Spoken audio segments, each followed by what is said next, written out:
Сәлем қыздар, бүгін қазан тазалау сұйықтығымен үйрететін боламын. Керекті заттар мен грамм өлшемдерін жоғарыдағы страницадан көре аласыздар. Ең алдымен бізге кір сабынды күштен майдалап өткізіп, ыдыстағы мұздай суға жақсылап араластырып, бетін жауып, 12 сағатқа бетін жауып, жылы жерге қойып қоямыз. 12 сағаттан соң осылай қоймалжың қалыпқа келеді. Содан кейін каучический соданы таразыға өлшеп аламыз. Одан үстіне мұздай суымызды құямыз. Қыздар, бұл каучический содамен жұмыс істеп жатқан кезде абай болыңыздар. Буы шығып қайнайды. Ыстық қолдарыңызды абай болыңыздар. Енді сұйықтығымызды бастаймыз жасауды.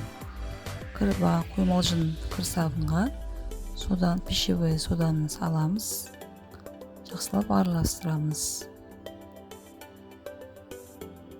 Содан соң каучический соданы жылы болған кезде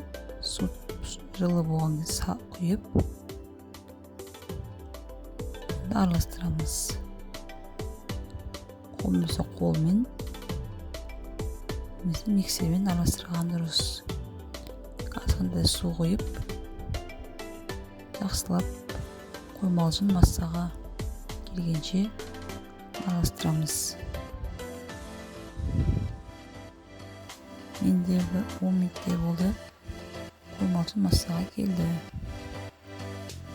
Жақсылап араластырамыз осылай. Жинап, өзіміздің керекті ыдысымызға саламыз. Қазанымызды немесе керек затымызды тазалаған кезде бір ыстамыз. Ыстық негіз осы сұйықтығымызды жағып қоямыз. Бір 5 минуттан кейін ағышпен немесе губкамен тазалап алуға болады. Бәріңізге сәттілік. Жасап, үйде қолданыңыздар деген үміттемін. Химия қоспасы жоқ, қолымызға зияндық жоқ, таза өнім болып шығады. Үй жағдайында жасап көріңіздер.